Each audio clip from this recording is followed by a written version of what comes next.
সত্যের দিকে যাওয়ার প্রথম ধাপ হলো নিজের অজ্ঞতা স্বীকার করা। এই যে নিজের কাছে আত্মসমর্পণ, এটা অসীমের একটা দরজা হতে পারে, কিন্তু কোথায়, কিভাবে? জ্ঞান, ভক্তি, যোগ, কর্ম, জীবনের বাইরে থেকে জীবনকে দেখা, অজ্ঞতা স্বীকার করা তথা আত্মসমর্পণ তথা অসীমের দরজা। অনেক আধ্যাত্মিক দার্শনিক ধারায় এই পথটাকে এক ধরনের জাগরণ বলা হয়েছে। একটু বিভিন্ন দৃষ্টিকোণ থেকে দেখি। অজ্ঞতা স্বীকার করা।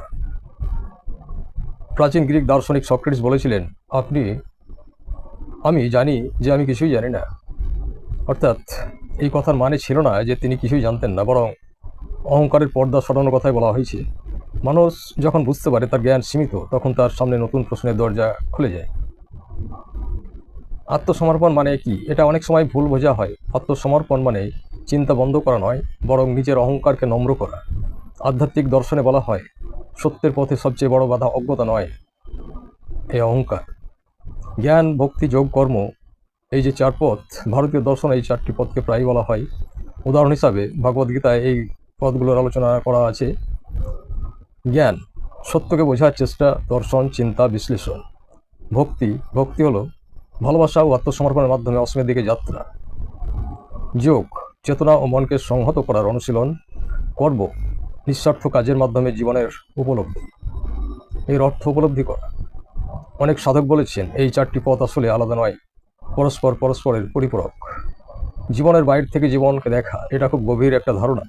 অনেক দার্শনিক সাধক বলেন, মানুষ যখন নিজেকে একটু দূর থেকে দেখে, তখন সে বুঝতে পারে তার চিন্তা, তার ভয়, তার আকাঙ্ক্ষা এসবই চলমান প্রক্রিয়া। এই ধরনের সচেতন পর্যবেক্ষণকে আধুনিক মনোবিজ্ঞানে মেটা অ্যাওয়ারনেস বলা হয়েছে। অসীম কোথায়? এখানে দর্শন ও আধ্যাত্মিকতার সবচেয়ে বড় প্রশ্ন। এই প্রশ্ন বড় দার্শনিকদের। কেউ বলেন অসীম প্রকৃতির মধ্যে, কেউ বলেন অসীম চেতনার মধ্যে, কেউ বলেন অসীম ঈশ্বরের মধ্যে। কিন্তু অনেক সাধক শেষ পর্যন্ত বলেন অসীম দূরে নয়, বরং উপলব্ধির গভীরে। অহংকার ভাঙা, নিজের সীমাবদ্ধতা দেখা, তারপর অসীমের দিকে যাত্রা, এটা অনেকেই বলেন আত্মদর্শনের পথ। একটি বাক্য বিশেষভাবে গভীর, জীবনের বাইরে জীবনকে দেখা। একসাথে দর্শন, জ্ঞানতত্ত্ব, চেতনা, প্রকৃতি ও আধ্যাত্মিক প্রশ্ন সব কিছু ছুঁয়ে যায়। মানুষ নিজের বৃত্তে আটকে যায় অনেক সময়। মানুষ নিজের কাটাবাটখারা দিয়েই দুনিয়াকে মাপতে চায়। এটা খুব গভীর পর্যবেক্ষণ।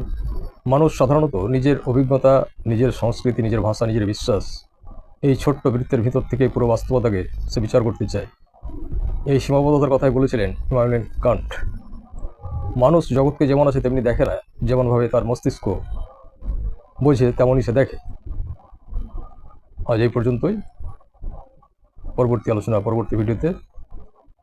ধন্যবাদ।